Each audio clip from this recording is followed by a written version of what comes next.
Grid 7, welcome back.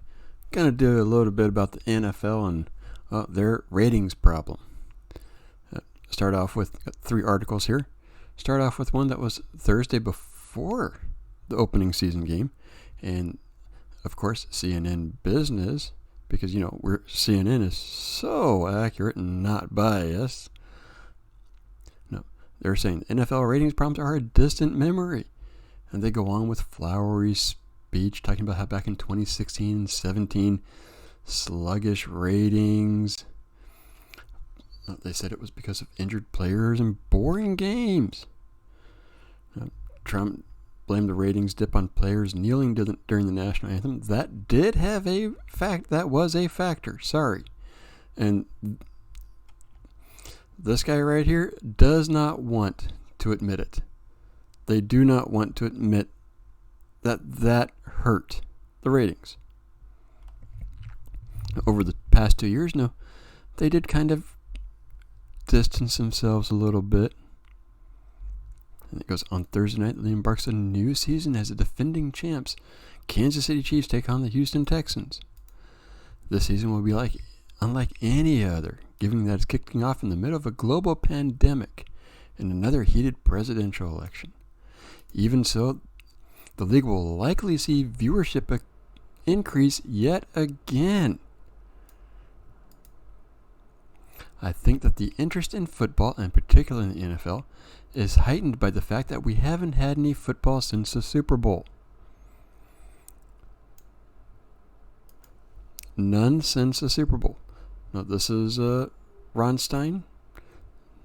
And there's a lot of anticipation for football right now. The league will ride into that season. I mean, they've got high hopes here. They're painting it out, because of the virus and the lockdown, all those types of stuff. The fans will come flocking back because they haven't been able to watch anything. And all those types of stuff. And so they're just like, no, the league will love us. Well,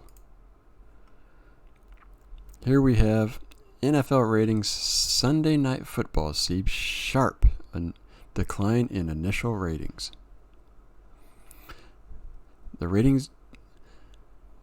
Initial ratings for the NFL Sunday slate games and the ratings decline evident from Thursday kickoff continued through the league's marquee telecast, Sunday Night Football. It was in a tight matchup that featured one of the NFL's top draws, the Cowboys. The ratings declined. Now, Sunday night's game got a 4.7 in early ratings. Those numbers will rise as West Coast viewership is factored in, but at the moment it's a steep decline from the 2019 numbers. Last year had 22.2 million viewers. They actually don't say how many viewers. 14.81. So in order to make up, they need about 8 million people. It even says, even so, it is unlikely the NFL will find enough as of yet uncounted viewers to turn this kind of loss into a ratings victory. And they go on, the critics will use the ratings to contend that it's diving because the NFL has taken a more socially progressive stance with this season. And in 2016, there was a social stance, and both times they tanked a little bit. You would think after a while that they would put 2 and 2 together, but they're media.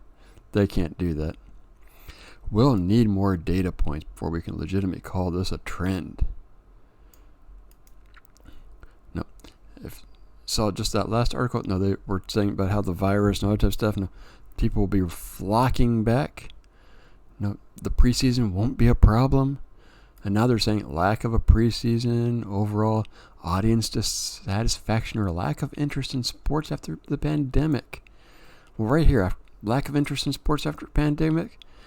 These leagues should have been pandering to the fans. Like they had just been through a lockout. With the the owners and players locked out, and they're trying to win the fans back at anything, but they're doing anything but that.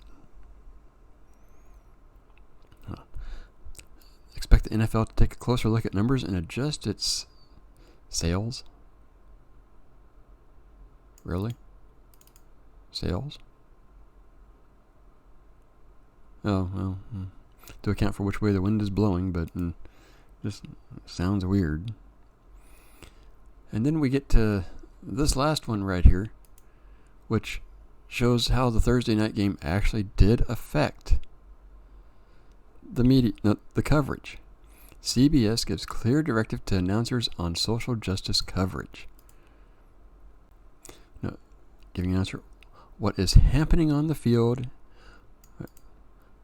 See, what happens on the field will be discussed by the TV announcers. What isn't happening on the field will not be. And that's the way it should be. People tune in to see what's going on in the game. Now, if they wanted news on what's going on elsewhere, they'd go to some 24-hour, 7-day-a-week, or go online or something. No. So our announcers at the Saturday game are not going to condone. They're not going to condone what's going on. They're going to report it, and they're going to move on. We need to thread the needle.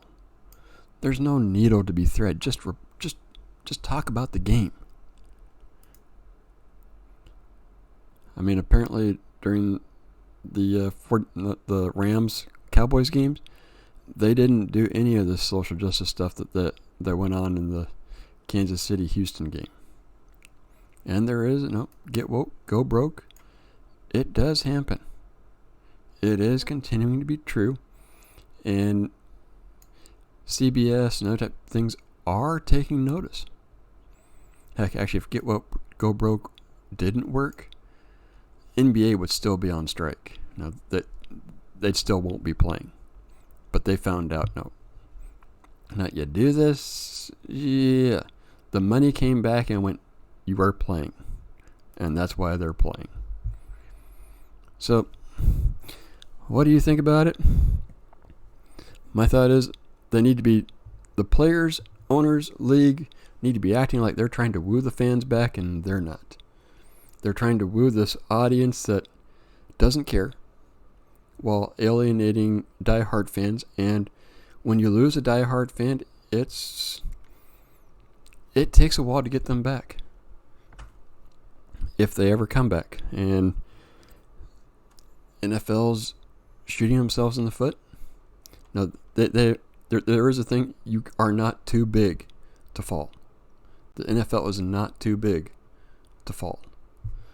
Yeah, that's my 2 cents. Let me know what you think, and I'll see you next video.